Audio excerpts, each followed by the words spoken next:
Hola, ¿cómo están? Bienvenidos a este su espacio Acompañándote, en donde hoy día vamos a abordar un tema que tiene que ver con el contexto grande de nuestra existencia, que es la sociedad en general. ¿Sí? Vamos a abordar el tema de la violencia de género y para eso hoy día tenemos el privilegio de contar con una exitosa profesional, una mujer que ha incursionado en el ámbito constitucional, que ha vivido y se ha desarrollado en el ámbito jurídico y que va a venir a compartir con nosotros un poco de su experiencia, no como abogada, sino como ser humano, ¿no? Y que le tocó ser mujer. Ok, entonces, bienvenida a la abogada Natalia Naranjo. Hola Nata, ¿cómo vas? Hola, ¿qué tal, Gilmar? Buenos días, gracias por la invitación al programa. No, chéverísimo compartir contigo, amiga querida. Y para entrar en materia, por favor, que producción nos ayude con un muy pequeño y sencillo video introductorio para abordar de una vez este tema que es tan necesario de entender y de saberlo abordar desde diferentes niveles, desde acá, desde la parte interior, y que el conocimiento nos pueda ir ilustrando sobre qué podemos hacer y hacia dónde direccionar este tipo de situaciones. Vámonos. Ok, Nata, ¿viste lo mismo que yo? Nuestros televidentes también lo vieron, y me gustaría abordar el tema pidiéndote que nos ayudes a diferenciar algo. ¿Qué es violencia de género? ¿Qué es la violencia contra la mujer? ¿No? ¿Y qué se debe entender por este tipo de violencia? Bueno, la violencia de género, como veíamos en el video, realmente está basada única y exclusivamente hacia la mujer, ¿verdad? Todo tipo de violencias que existen hacia la mujer, como veíamos en el video, violencia física, violencia psicológica, violencia económica, pero debemos entender que la más común en esta sociedad violenta en la que vivimos actualmente es justamente la violencia física.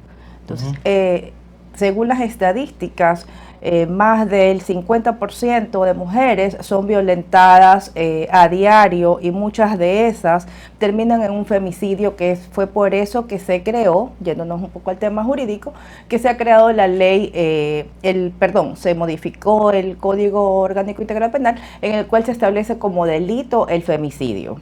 Okay. Entonces debemos entender también que el Ecuador en el año 1995 aproximadamente firmó el convenio de Belén do Pará, ¿no? Que es un convenio en el cual se garantiza justamente la violencia de género. ¿Qué persigue este convenio? Persigue justamente la igualdad de las mujeres, el hecho a ser respetadas, a ser tratadas de la misma forma, a que todos nos respeten nuestros derechos laborales, nuestros derechos a la educación, el derecho a todo formar parte en el campo político, sobre todo justamente eso, ¿no? La eliminación de la violencia que las mujeres sufren. Y entiéndase, ojo, en el tema de género, no estamos hablando simplemente de mujeres, se está hablando del género. ¿Qué significa esto? Que también sucede en los hombres, que nacieron hombres, pero que se identifican con el género mujer. Entonces, a eso nos referimos con la violencia de género, que obviamente es muy diferente a la violencia intrafamiliar, la cual aborda todo tipo de violencia respecto de los hijos, de los padres, de los esposos, de los hermanos. Entonces esa es la diferencia entre la violencia de género y la violencia intrafamiliar. Ok, ya, entonces debo entender cómo se debe clasificar cuando el sujeto víctima de la violencia es el varón y viene de una mujer, de la pareja o la relación de la violencia de un padre a un hijo, o de un hermano a otro hermano, o de la hermana al hermano, o de la madre a la hija. ¿Cómo se debe entender ese tipo de violencia? Ok, ese tipo de violencia se considera la violencia intrafamiliar. Por eso existen los juzgados de violencia y de familia, donde el hombre que es violentado dentro de su círculo familiar, ya sea por la esposa, ya sea por el padre, ya sea por el hermano, acuda justamente a esos juzgados para que se le garantice ese derecho que tiene a no ser violentado, valga la redundancia. Ok. Entonces, este tipo de cosas, atento, porque pensamos nosotros que es necesario, además de abordar el tema desde la causa, cómo direccionarlo cuando uno lo está padeciendo. Entonces uno tiene que ir a la área judicial, en los tribunales de violencia intrafamiliar. Ahí se atiende todo ese tipo de cosas. Ok, perfecto. Ya, listo. Gracias, abogada. Ahora, pero déjame agregar algo. No solamente que lo denuncio, ¿verdad?, sino que ese juzgado está obligado a garantizarme el derecho a no seguir siendo violentado por ninguno de mis familiares. Entonces, ¿qué se hace? Se otorgan las medidas de protección, ya sea el alejamiento, la separación de la persona violenta del domicilio, y simplemente eso le va a garantizar a esta mujer, a este hombre, a este niño, no seguir sufriendo este tipo de violencia. Ok, perfecto. Listo. Eso es una parte jurídica, ¿no, verdad? Ahora, dediquémosle el resto del programa a la parte sanguínea, a la parte no de tu conocimiento, sino de tus experiencias. Okay. Ya. Joven, mujer, okay, estudiante, una serie de facetas. Ya. ¿Cuál ha sido tu relación con la violencia? ¿Desde dónde la has recibido? Por ejemplo, ¿a qué me refiero? ¿Ya? La madre que descalifica a la hija porque metió la pata, ¿no? Y la anula, la desconfirma y la inhabilita. ¿Ya? Esa es una forma de violencia. El padre que no apoya al hijo y lo censura, lo critica, lo descalifica desde ahí. Ya, eso en el ámbito personal. ¿Cuál ha sido tu experiencia con la violencia a través de los años? Bueno, respecto a ese tipo de violencias que mencionas, que descalifican, que el padre te descalifica o que no te apoya, realmente no la he sufrido yo. No. Sí, sin embargo, yo he soportado, o tal vez a lo largo de los años me ha tocado manejar otro tipo de violencia, que es la violencia laboral. Okay. ¿A qué nos referimos con la violencia laboral? No solamente yo, muchas mujeres que se van a identificar conmigo viendo este programa. Existen muchos clichés relacionados respecto de las mujeres. En mi caso y en el caso de muchas otras, la mujer rubia siempre fue considerada como cliché, la mujer boba, la mujer bruta, ¿verdad? Entonces me tocó luchar sobre ese estigma que ya tenía establecido. Entonces, no es difícil, pero sí le toca a uno como mujer, nos toca a las mujeres que sufrimos realmente este tipo de clichés, tratar de superarnos en el día a día, ¿no? Estudiar, prepararnos más, seguir avanzando en nuestra experiencia, en nuestros conocimientos, para tratar un poco de extirpar ese concepto que tienen no solamente de las mujeres por ser rubias, sino las mujeres divorciadas, las mujeres que llegan a un cargo jerárquico alto, que lo primero que hacen dentro de una institución es descalificarla. ¿En qué sentido? ¿Cómo llegó esa mujer aquí? ¿Con quién sale esa mujer? ¿Qué palanca tuvo esa mujer? Entonces son ese tipo de comentarios que realmente afectan a todas las mujeres que han logrado conseguir un cargo alto, hablando en el tema laboral exclusivamente, un cargo alto producto de sus experiencias, productos de su conocimiento. Entonces eso ha sido un poco complicado para muchas. Ahora, sí, eso es hablando de un nivel al que pueden llegar las mujeres, ¿no? Pero la mayoría no llegan allá. Ya, y me gustaría que después del corte miráramos un poco eso, y también en el marco de entender el comportamiento social de la violencia. Ya no solamente se habla de la víctima, ya no solamente se habla del victimario, sino del testigo. ¿Okay? El testigo es muy importante y es parte de esta triada desde donde ahora se está empezando a mirar la violencia, y sobre esos temas quisiéramos poder también abordar nuestro desarrollo. Ya venimos, no se vayan, espérennos.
Ok, listo, ya. Estábamos en un sobretiempo, como un medio tiempo aquí, interesante con Natalia, porque estábamos hablando acerca del término que yo utilicé cuando hablaba del testigo, ¿no? Entonces Nata me dice, no, el testigo protegido. Le digo, no. A lo que me refiero, estimados televidentes, es que ¿cuál debería ser? ¿Cuál debería ser desde tu experiencia situaciones descritas de esta manera? Vas en un vehículo y ves un acto de violencia, ¿ok? No extremo, promedio, ¿ok? Gente que pita, gente que insulta, un niño que es amarreado por el padre, o una madre que es empujada por el hijo, ¿ok? O ver que una mujer le pega a un hombre en un parque, ¿ya? El testigo generalmente es eso, adopta una postura pasiva, ¿ya? A ese tipo de testigos al que me refiero, ¿ok? Ya. Y cuando hablamos de la experiencia sobre la violencia, no estoy hablando de la experiencia sufrida solamente, ¿ya? Sino nosotros convivimos con la violencia, nosotros vivimos en una sociedad violenta, ya está por todos lados. Ahora está de moda la guerrita de Ucrania, ¿ya? Con los rusitos. ¿Ya? Siempre hay algo de moda, pero es violencia, ¿no? Lo de los Óscares, las novelas, por todos lados hay violencia. Entonces, desde esa experiencia, desde la relación que tenemos con la violencia, no de lo que has padecido, ¿ya? Tú no has padecido violencia. No, o sea, nunca has estado en terapia por violencia, Natalia, no. Ya, pero te desarrollas en un ámbito en donde la violencia es el pan nuestro de cada día. ¿Ya? Sí. Desde ahí, ¿qué opinas tú acerca de la manera de comportarse de los testigos de la violencia? Ok. Ese testigo silencioso muchas veces, debemos entender algo, ese testigo no se mete, o esa persona simplemente percibe o presencia un tema de violencia en la calle, en su lugar de trabajo, en su casa. Bueno, en su casa es una excepción, ya te voy a decir el por qué. ¿Y por qué esa persona no hace nada? Simplemente porque como estamos viviendo en una sociedad tan violenta, ¿qué sucede? Si yo me meto frente a una pareja de esposos que están peleando, que el esposo la golpea a la esposa, yo desconocida, me voy a meter a defender, obviamente, que me ha pasado, simplemente lo he hecho como comentario, pero me corro el riesgo de que ese hombre violento también me agreda a mí. Entonces me corro el riesgo, si es que me meto en una, no sé, en una riña papá-mamá, o la mamá versus el hijo, que también esa persona me agreda a mí. Sin embargo, somos muchos ecuatorianos o muchas personas que realmente actuamos frente a un acto de violencia. Me acuerdo una vez que estábamos en el cine, era el Día del Niño. Entonces, en plena película del Día del Niño, una mamá se levantó a darle a cocacho limpio a sus hijos, ¿no? A uno de ellos, al más pequeño.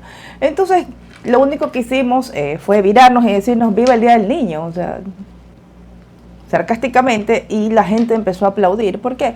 Porque esa mujer estaba violentando al niño a pleno Día del Niño, que se celebra efectivamente el Día del Niño, violentando a esa criatura indefensa.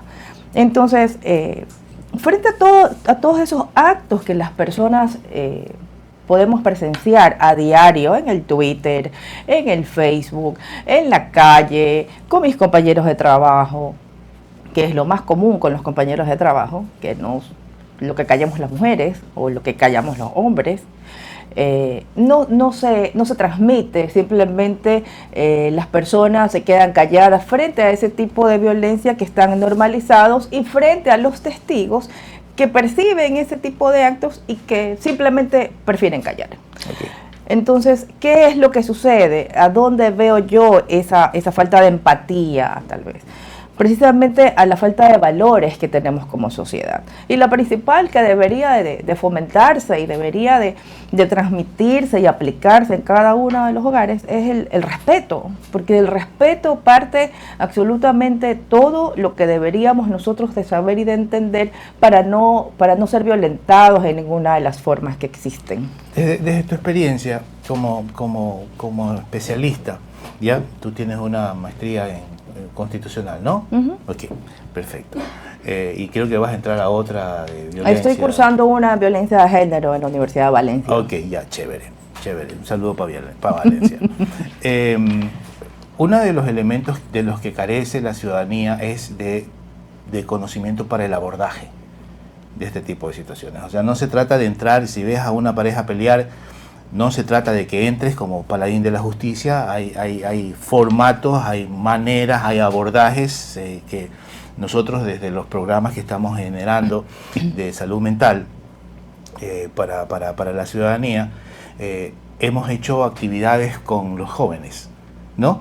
Para que el joven sepa cómo abordar la violencia, ¿no? Solo nunca. Mira si hay un policía cerca y búscalo, no vayas tú porque vas a terminar mal parado. Cosas por el estilo. Pregunto, ¿no cree usted que se debería generar algún tipo de contexto o actividades en el marco legal para que la ciudadanía no solamente sepa de artículos que a la ciudadanía no le interesan tanto? O sea, la persona que está violentada no le interesa en qué artículo me amparo y en qué artículo no me amparo, sino cómo abordo el tema. ¿No cree usted que debería ocurrir un cambio en la parte educativa de los profesionales que se desarrollan en lo judicial, para que puedan ser también guías o inductores de este nuevo tipo de abordajes hacia la violencia? Sí, precisamente cuando se crean estos juzgados exclusivamente de violencia de género y de familia, que fueron creados hace aproximadamente unos 4 o 5 años, una de las principales motivos para los que fue creado es precisamente para tratar de erradicar la violencia. Asimismo, el Ecuador, al formar parte de estos tratados y de estos convenios para erradicar la violencia de género, persigue justamente eso, ¿no? El dar charlas, el educar a los hombres y a las mujeres, porque lo que siempre ha existido en la sociedad es el hecho de que el hombre, por ser considerado el sexo más fuerte, es el que debe de manejar a una familia. Pero no es así, tanto así, y permíteme hablar por favor un poco de temas jurídicos, tanto así que en el Código Civil antes se consideraba que el administrador de la sociedad conyugal debía de ser el hombre. Bueno, pero a estas alturas ya no es así. El sexo débil, donde yo digo en este programa que eres una representante del sexo débil, me agarran y con la cámara me dan en la cabeza. ¿Ya? O sea, eso ya es cromañónico, eso ya es vetusto, ¿ya? Y es precisamente a ese tipo de situaciones a las que se expone, no solamente usted como mujer, yo también como hombre. Todos estamos expuestos. En la actualidad todos estamos expuestos realmente a un tema de violencia, ¿no? Antes se creía que la violencia era solamente para las mujeres, porque éramos consideradas y seguimos siendo consideradas en algunos casos. Pero le están pegando a Johnny, pobrecito, no le Amber, ¿cómo se llama? El sexo débil, pero ya no es así. Podemos darnos cuenta de que también existe la violencia hacia los hombres. Entonces, ¿qué es lo que debe de hacer el gobierno? Debería de ser considerado como una política pública el hecho de preocuparse más por esa educación a las mujeres y a la familia.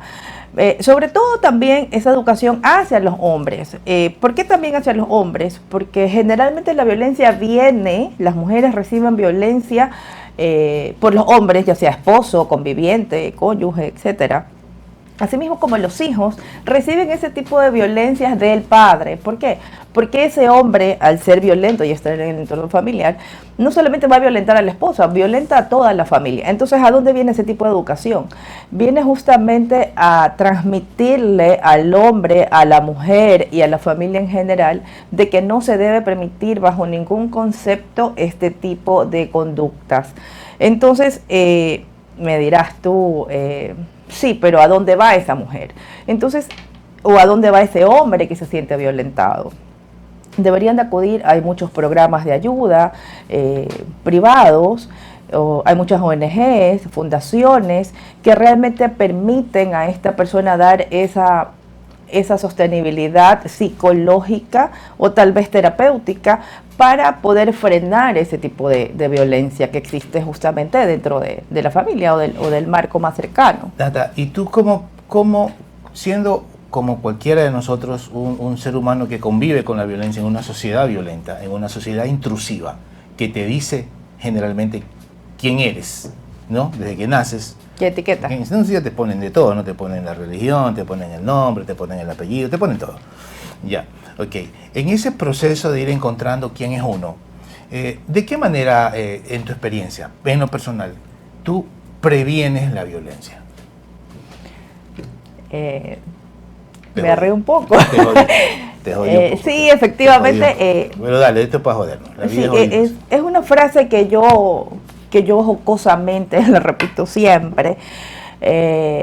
Cuando digo que las personas o la sociedad como tal no está preparada para una mujer que levante su voz, para una mujer que se haga escuchar. Somos muchas mujeres, muchas se sentirán identificadas conmigo, en las que perseguimos y luchamos en el día a día justamente para no ser violentadas de ningún tipo, de ninguna manera. Sin embargo, hay mujeres, me voy a permitir solamente contar una experiencia personal, porque el tema es... Me encantan las experiencias personales. Porque el tema es, lejos de contar mis vivencias personales, es poder conectar con esas otras mujeres o con esos otros seres humanos que realmente han sufrido violencia y que la siguen sufriendo. Yo tengo muchas experiencias vividas por personas cercanas, amigos, compañeros, colegas. Cuando estuve trabajando hace muchos años en la Defensoría Pública, manejé temas de violencia. Entonces pude conectar con todas estas personas. Entonces es un tema justamente eso de desconocimiento o tal vez de miedo. Entonces la anécdota que iba a contar es que cuando estuve cursando la maestría, ¿verdad? Tuve que hacer un reclamo a un profesor con el que yo no estaba de acuerdo respecto de su ideología en una materia que nos estaba impartiendo. Y el simple hecho de yo haber reclamado, y no hacer un escándalo, porque la gente cree que el reclamar es gritar, es insultar. ¿Qué te pasó con el profesor?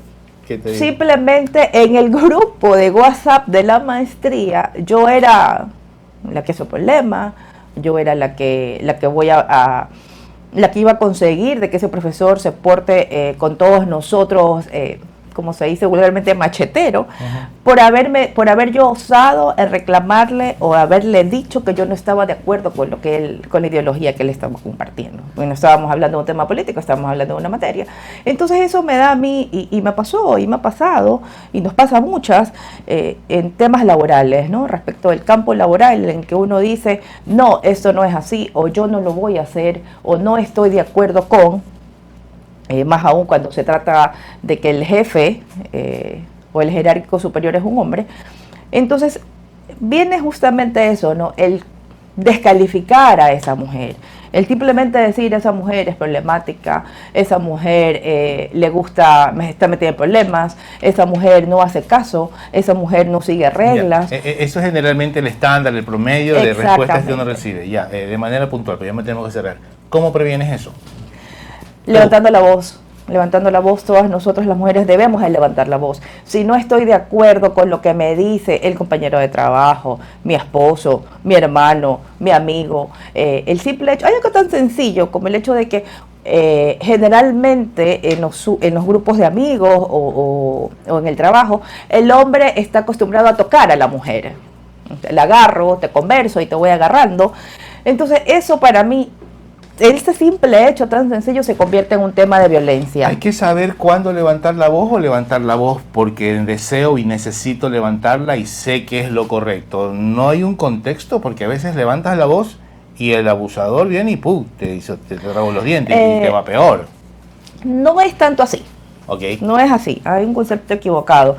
Para que haya un victimario siempre debe haber una víctima. Entonces, lo estudié cuando vi temas de victimología, ¿cuándo para ese abuso? Cuando esa mujer o esa persona abusada, que no siempre va a ser la mujer, decide simplemente poner un pare. Hay un claro ejemplo del hombre que todos los días llega borracho a la casa y golpea a la mujer y la insulta, y esa mujer todos los días va aguantando, sufriendo innumerables meses, años tal vez, ese tema de violencia. Hasta que un buen día esa mujer saca fuerzas, nadie sabe de dónde, a lo mejor por la vecina, por la comadre, por la amiga que le dice no puede seguir permitiendo esto. Y esa mujer alza, no sé, tal vez se me ocurre, una escoba, una piedra, y se la lanza a ese hombre, pero le dice hasta ahí. Según las estadísticas, créame usted, Gilmar, que ese hombre no va a volver jamás a violentar a esa mujer.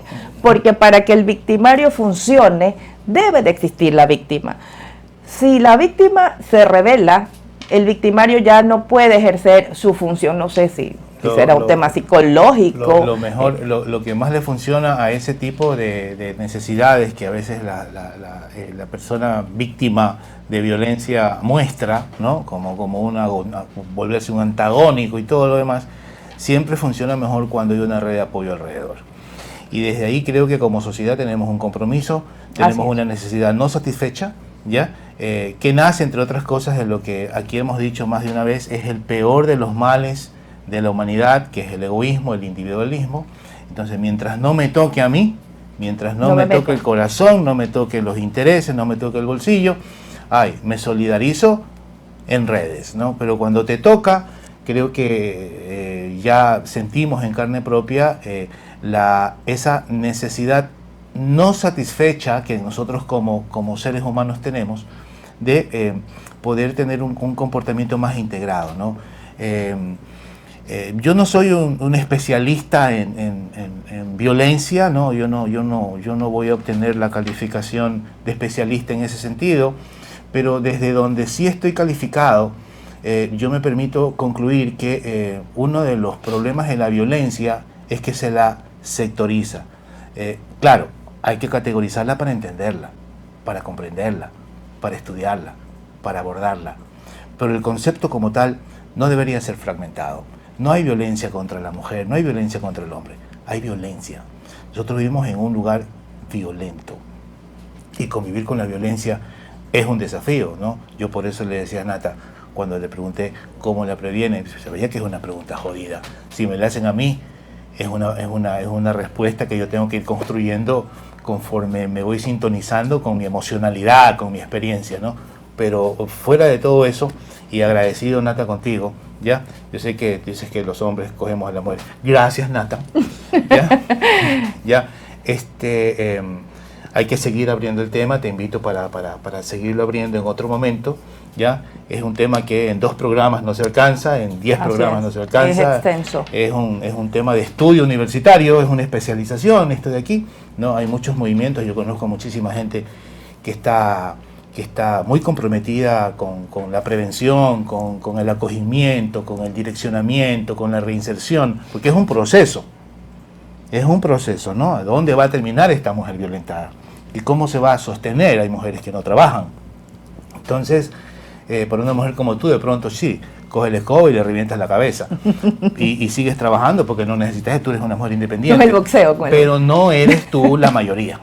Tú no representas la mayoría, yo tampoco. ¿Ya?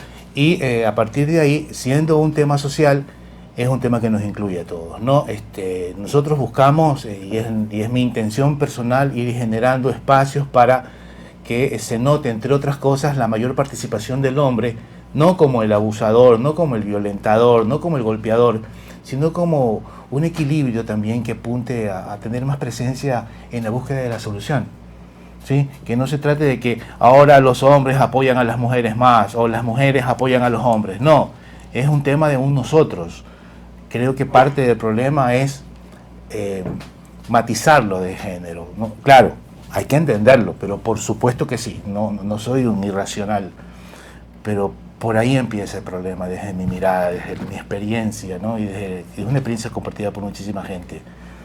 Ojalá que nos demos cuenta de que la violencia es un tema de todos, que la manera de prevenirlo es formando personas desde otro nivel, ¿no? Tendrían que haber cambios a nivel del pensum educativo, la formación académica, de charlas.